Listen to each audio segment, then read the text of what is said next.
Hi, my name is Joe Seperac, and I'm with Seperac Bar Review. This is an explanatory tutorial for the MEE and MPT Comparison Essay Banks. I'm currently on the page for the MEE Comparison Bank. As you can see, there's a number of links. Each of these links represents one of the comparison banks. For example, this link here would take you to the MEE Comparison Bank for the torts question on the July 2017 MEE.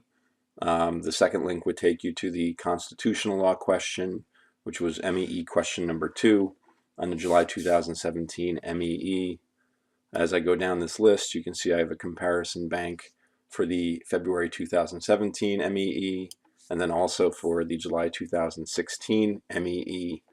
So for example, as you can see, February 2017, Essay 1, contracts, this would be the link to go to that comparison bank. And then, for example, essay number 6, which was civil procedure, the link would be here. One other piece of information is this passing score. For each exam, the passing score is different. These are the New York essays, and these are the New York passing scores. So for example, the February 2017 MEE in New York, 50.96 was the exactly passing score. Any essay with a score above 50.96 was above passing. Any essay score below that was below passing. And then as you see, if we go to the July 2016 exam, the passing scores will be different. For this comparison bank, a passing score was 47.82. So for the July 2016 exam, any score above 47.82 was above passing. So you need to keep that in mind when you look at a comparison bank, because if you're looking at a February comparison bank and the score is 48, it's below passing, but in a July exam, it's probably above passing. So what I'm going to do is I'm going to go to one of the links for one of the comparisons. Now how I open them is I right-click and I choose Open Link in New Tab. And then what happens is you will see on this new page, it's basically a table with a long list of links. And it's 3 columns. And as you'll see, the rows, each row is one comparison where an item is compared to another item. For this July 2016 comparison, I believe there's 740 rows. So basically for each comparison, there's 740 different items being compared to one another. So for example, this first item, the NCBE answer analysis, is compared to the question. So the July 2016 MEE question 1 answer is compared to the July 2016 question. So for example, if I right click and say open link in new tab, it will then show me in this column, which is the PDF comparison, it will show me the PDFs of the two compared to one another. So as you can see here to the left, this is the MEE NCBE answer analysis, which is released by NCBE. This is exactly what you would see on NCBE's website if you were to download the NCBE answers for the questions. So essentially this is the NCBE answer to question number 1 of the July 2016 MEE. To the right, this window here shows you the question. This is exactly how the question would appear if you were sitting for the exam. So now I will go back to the comparison list, and as you can see again, the column here to the right are the PDF comparisons. The column in the middle here, the text comparison, this is different than the PDF comparison. The text comparison actually shows the text in the PDFs. So if I right click and open up this one again, if I go to this link, you will see now this is the text of the NCBE answer analysis and the text of the question. So you can scroll through and look down and read the text. But what's interesting and useful of the text comparison is anywhere there is commonality between the text, you will see these red hyperlinked links. So for example, in the question, you'll see certificate of formation is a common phrase between the two items. So if I click on this link, it will actually take me to the location in the other item where the word is used. So here, as you can see, certificate of organization is used in the released answer. and that is the commonality between the two. This ends up being very useful when you're looking at actual examinee essays, because you can see what examinee essays have commonality between them. Often you'll find the higher scoring essays will have more commonality than the lower ones. And then what you can do is you can look at that commonality to apply it to your essays. Sometimes it'll be buzzwords, sometimes it'll just be phrasing, but it's something useful to look at. The other benefit of looking at this commonality is if you are comparing an examinee answer to the question, you can see how much of the question appears in the examinee's answer. Meaning, does the examinee do a good job of discussing the content of the question in the answer? You'll find that examinees with low scores don't do this. You'll find examinees with higher scores do incorporate the question more into their answer. Again, you're going to be learning by example by watching these and looking at them over and over and over, and then you'll eventually start to pick up on the things that high-scoring examinees do. And that's probably the biggest benefit of using this comparison, is you can efficiently go through a lot of essays that are graded. You can see a lot of high-scoring essays, and you can see how they're put together. And as you take mental notes and see what they're doing, you'll pick up on it and be able to do it yourself. So what I'm going to do now is I'm going to go back to the original list. I'm going to right click and I'm going to say close all tabs to the right. This is closing the tabs that I had previously open. And now I told you earlier that I'm using the Firefox browser. I use Firefox because it makes it useful to view the links, because there's an add-on called Snap Links, which I refer to in the documentation. But Snap Links lets you open up a number of links at once, which becomes very helpful as you're efficiently going through these items. So for example, let's say we wanted to start with looking at an exactly passing essay. This essay here from examinee number 1 was exactly passing. It was very close to the exactly passing score for the July 2016 exam. So let's say I want to compare this essay to just a number of other essays.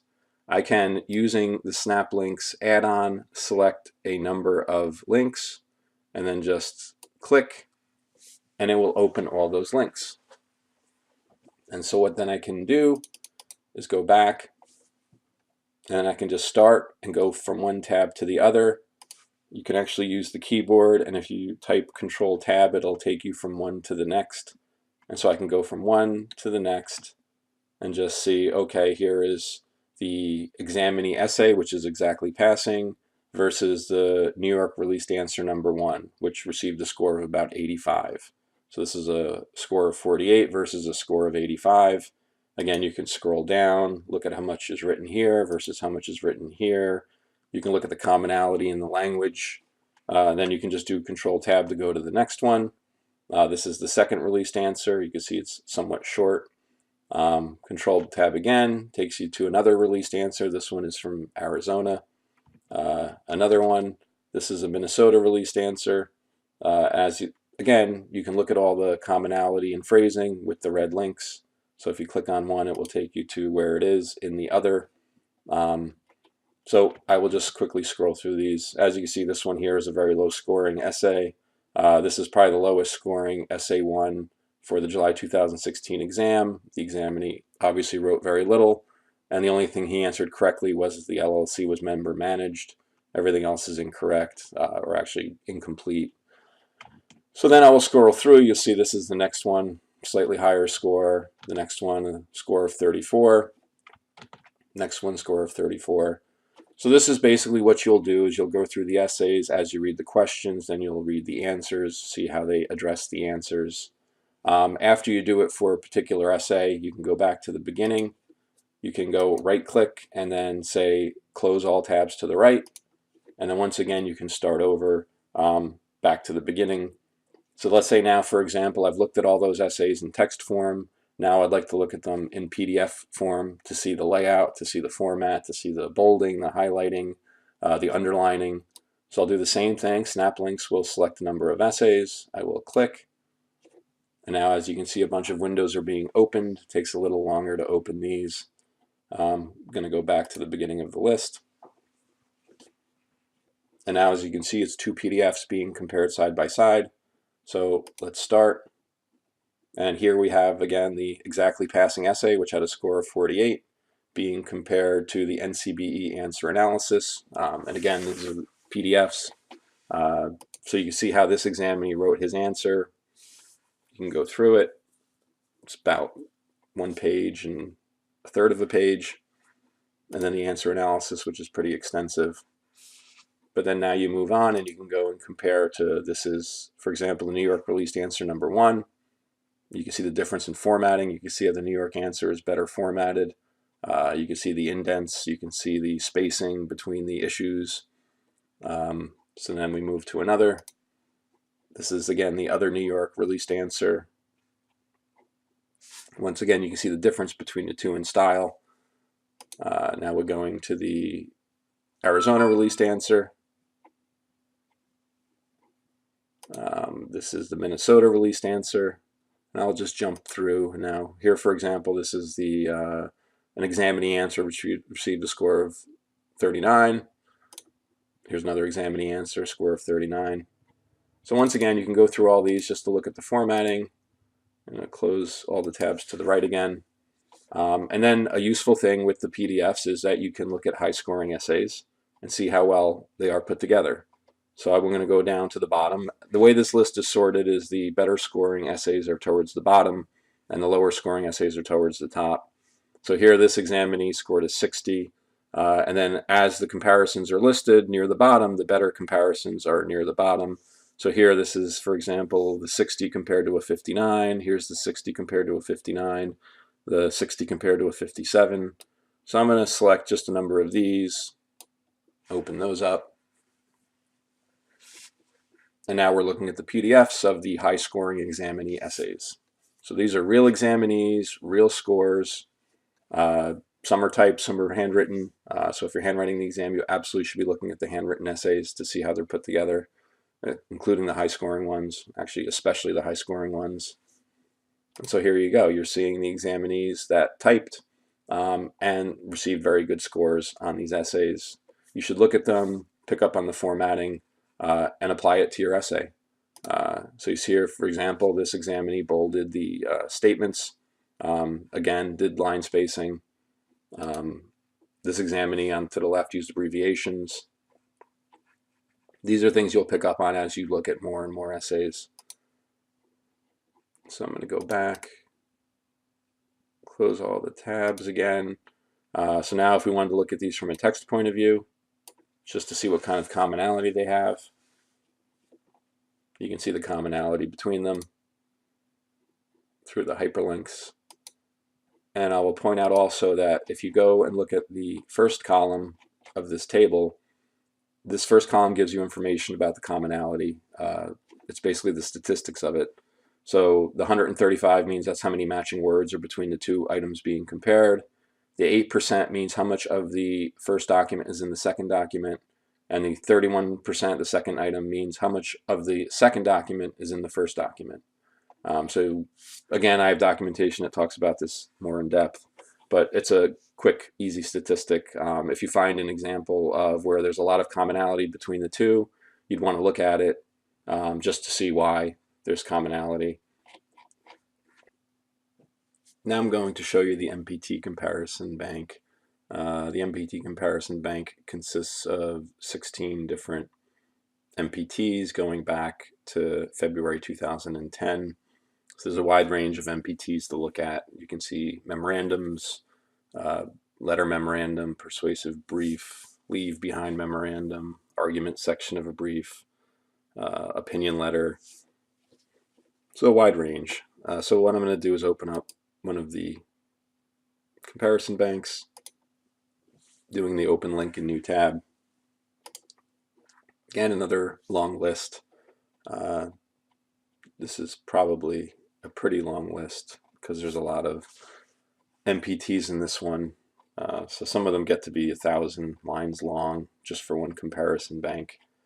But MPTs are really good to look at for comparison purposes. Once again, number one, you want to look at exactly passing MPTs. So in this case, be about 47. Score of 47 or above is above passing. And the idea of doing that is just to get a very good understanding of what's required of you to have a passing answer. You look at the exemplars all the time, and it's very misleading because no one really can do that. So you really want to look at the passing answers, exactly passing, to see what you need to do. But what I'm going to do is start off is looking at the exemplars. I will go look at the high scoring MPTs, and I'll look at a range of them, and I'll look at the PDFs of them. And the PDFs of the MPTs are very important because you want to look at the formats, you want to look at the layouts. Formatting for an MPT is about 10% of your score, so you absolutely want to make sure that your formatting is good. So for here, in this example, the MPT to the left is, I think, the highest scoring one for this essay bank. And as you can see, the formatting is good. The examinee does headings, bolding, underlining, spacing, proper legal citations. And so that's what we have for this one here to the left. Now to the right, here's a written one. Again, if you're handwriting, absolutely look at the handwritten, every single one, because you can get a good idea of what you need to do. You can see where they have to make corrections. It doesn't affect their score. This examinee had an above passing score.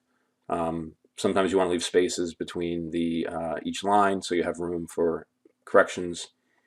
And then I'll just kind of page through these. So here's another handwritten one. Here's another, this is a 53 score. Again, you can see the formatting is pretty good. And so what you're doing again is looking at them, making mental notes, trying to understand and see what is required of such an answer.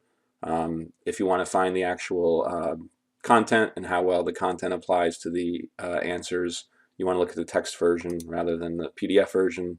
The PDF is really just for layouts. And you can see, the examinees use bolding, the examinees use formatting. So then I will contrast that with low scoring examinees. So these are some of the lowest scoring examinees. This is up higher on the list. I'll just pick a couple.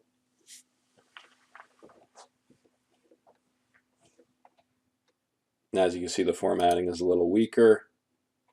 The examinees don't seem to put as much effort into the formatting. You can see there's no bolding, no underlining. These are the lower scoring ones.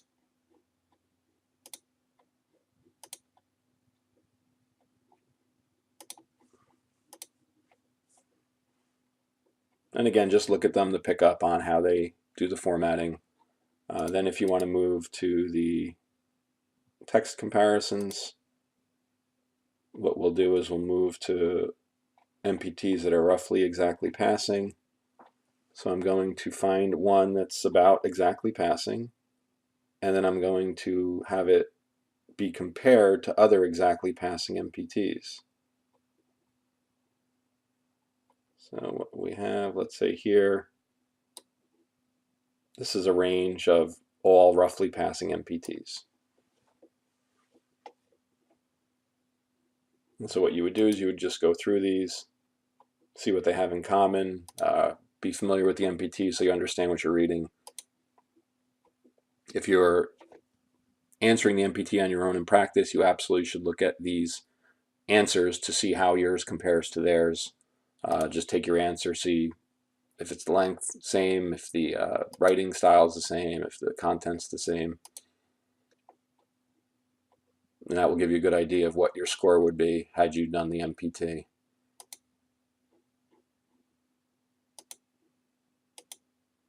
Okay, so as I said, this is the MPT Comparison Bank, 16 different MPTs going back to February 2010.